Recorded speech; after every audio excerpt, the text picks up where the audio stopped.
Hi, welcome back. I'm so glad you could join me today. Well, in the last 3 months, a lot has happened, and I have failed to upload anything. And with good reason. Since, as you can see, if you can, I have moved again. It's like the fourth time in 12 months. And every time I move, it feels like a new mindset has come over me, and I am a different person every single time. And today we are going to talk about trauma, a very sensitive subject, but a very important subject. And I thought, why not kick off the New Year's with a genuine topic that we all could discuss and help each other with. So, what I have learned through all these months is that how much trauma actually makes up our character, our whole personality, and how much it pushes us to form our purpose of life. And how letting go of that trauma every single time it comes around, because we have multiple traumas in our lives, but we have to let it reach its natural end and let it go consciously. And every time we do that, we let ourselves serve our soul and our purpose a little better. So, what is a paradox?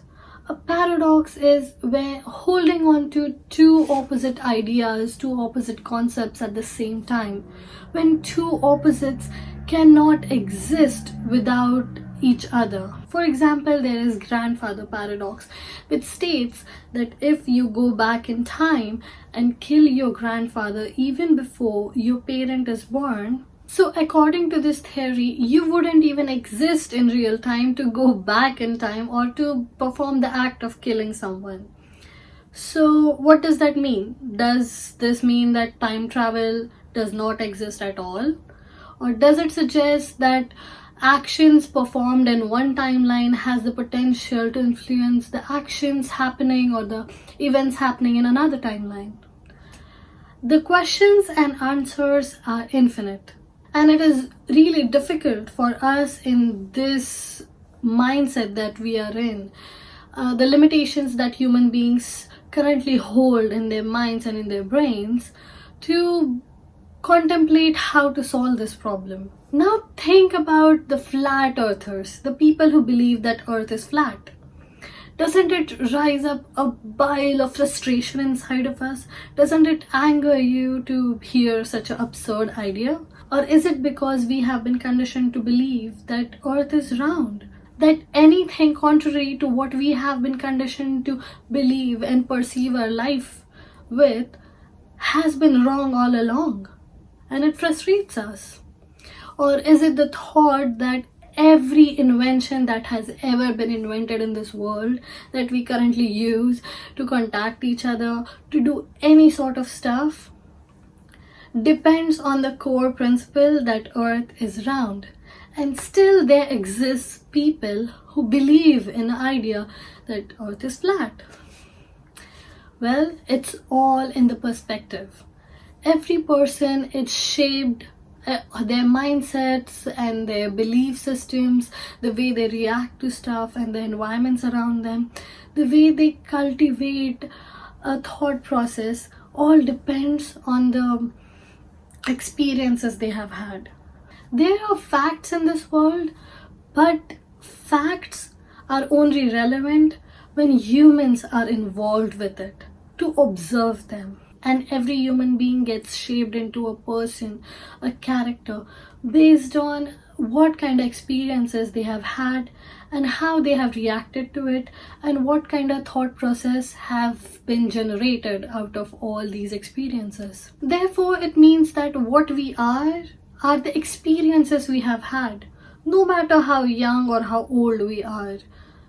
Young does not equate to naivete, and old does not equate to wise. What we are the traumas that exist inside of us, whereas the blessings that we have received, the blessings that we have, is very hard to recognize, as it is colorless and is absorbed by us very quickly and very easily.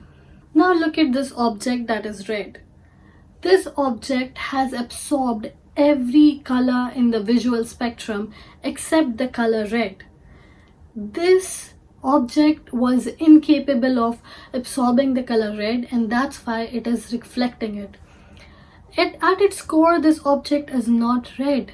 It is just reflecting what it cannot absorb. Whereas it has the potential of absorbing every other color of the visual spectrum except the color red. It is only reflecting which it cannot absorb. Now, when it comes to traumas, we are not our traumas, but these traumas are stored in our bodies and in our minds. Your whole personality, your whole life gets designed around this trauma that you hold inside of you. Your whole character is all about how to cater to your own trauma, not in the eyes of others, but in the eyes of you. Imagine that you have a broken limb. Think of an injury that has drawn blood out of your skin. Your whole day will go by you catering to your injuries, you moving in a certain way so as to the pain won't be caused to that injury. You will move in a certain way, you will walk in a certain way so that your broken limb won't cause you pain. To a person who is walking on the street and you're walking with a broken limb, that person is gonna think that you have a broken leg, and he doesn't know it's temporary or not.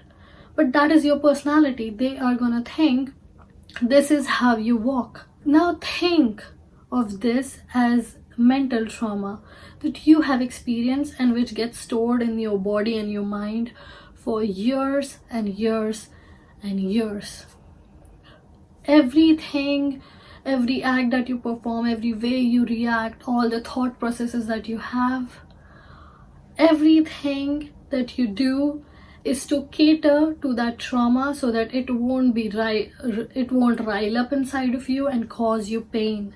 Having mental trauma, anxiety, depression are just as important and as serious as any disease, any injury that can physically hurt you. They are not any less. If anything, they are more. If you have any kind of injury on your body, but you have a strong will, you will be able to survive it. Like the other colors in the visual spectrum, blessings and all the things that we have received over our lifetimes that we are grateful for gets absorbed by our minds and our bodies so quickly and so efficiently, and it is used for healing us, for bringing us happiness, for making us feel better, for making us feel blissful, that it is really hard to know because it is colorless. It is just a feeling. The blessings can only be felt by you, by your minds. But the traumas, they hold on and they reflect out. We have to make conscious effort to let them go. But that does not mean that the traumas don't serve a purpose. Traumas do have a purpose of their own, yet we are supposed to mindfully release them once their job, their purpose is done in our lives. If a person is pregnant, then the pregnancy shall last for 9 months and it comes to a natural end and a new beginning has to start. Everything has to end at one point because beginnings and endings are the paradoxes, the opposing forces that are supposed to happen multiple times in our lives. We have to learn to close doors on the paths that have done teaching us the lessons that we were supposed to learn. Traumas are supposed to place these limitations on a person so that that person won't move in a direction where they are not supposed to go. Think of it as a child when an adult grabs onto a child's arm so that the child won't fall down the stairs. The arm might hurt and it might cause physical trauma to the child, but the child has to let it go because it was an essential trauma. That is how traumas comes in our lives. We are supposed to learn from them and let them go. There are serious kinds of traumas that happen due to violence and crimes, and those are horrible. When it comes to us, we deserve to be at peace with ourselves and then deal with whoever who has caused it. So we have to put ourselves first when it comes to our own healings and of our own peace. And therefore, it is our right to learn all the tools that are capable of helping us with those processes of healing from these traumas. This is the paradox of life, that we have to hold good and bad, within, without, blessings and traumas all at once, and balance it all to keep going on in this life, to keep on the workings of the universe, because that's how we all are made. I am gonna make a video detailing all that. I have a whole script written about it.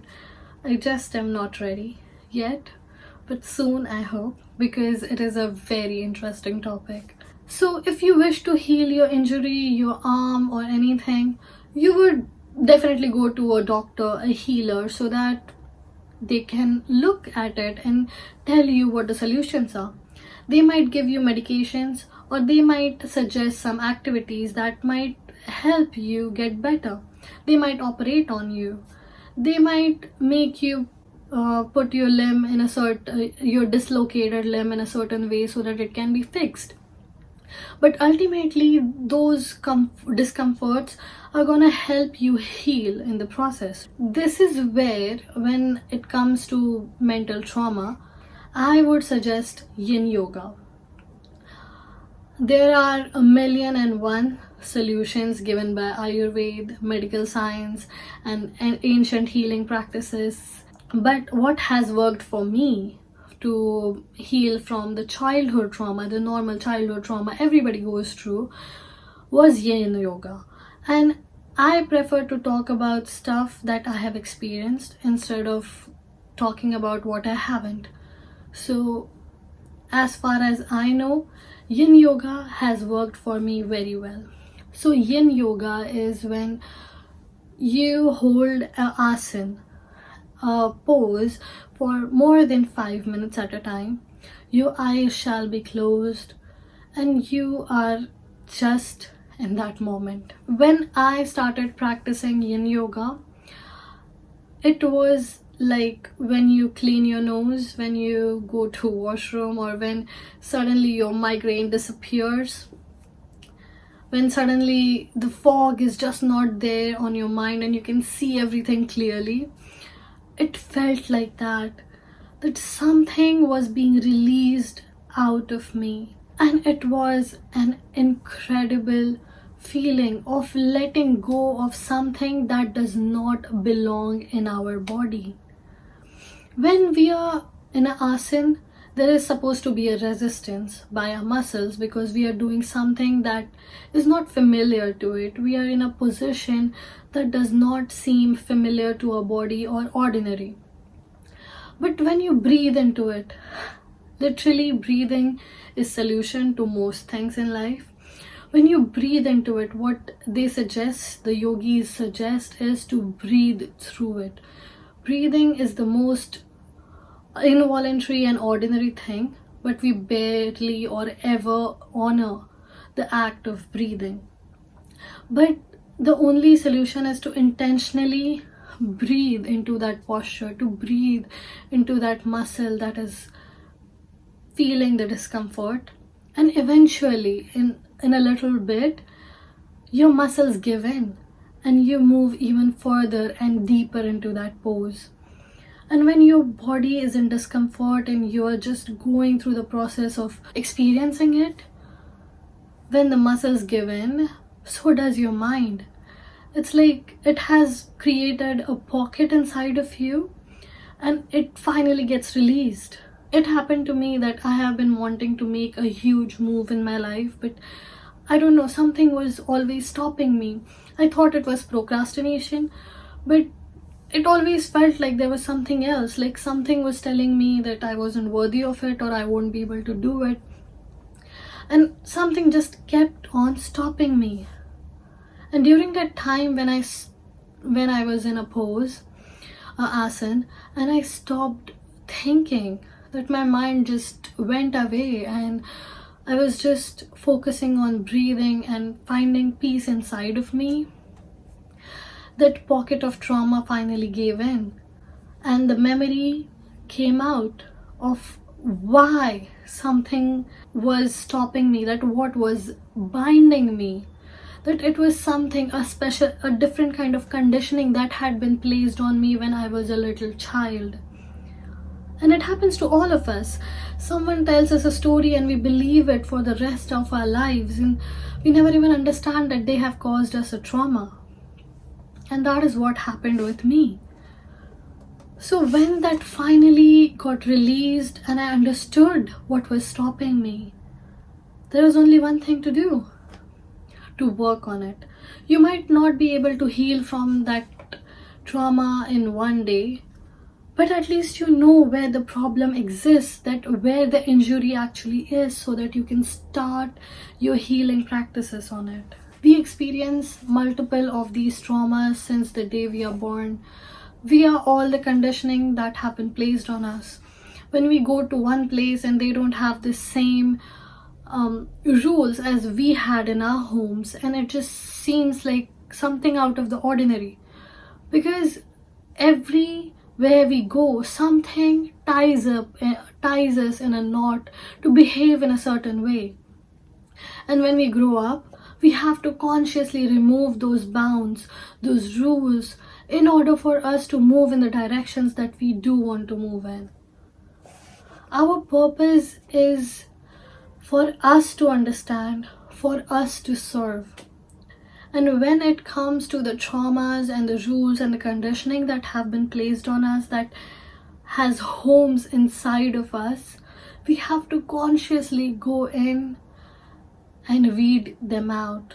Releasing these traumas will bring healing to you. It will bring healing to your mind. Your mind will become more agile. You would be able to create and hold new ideas and concepts with ease. You can let go of your old conditionings and make moves that you have never thought that you could or would be able to make. You are responsible for your own well-being. Take that charge with honor. You have been given a chance to change whichever way you want. You could be anything. This could be your superpower, to shapeshift into your highest self. It is so nice to talk to you guys again after such a long time. And I hope that life keeps teaching me lessons and make me always count my blessings. And I hope that I always keep reaching you guys. Thank you very much for joining me. Have a good day. Bye.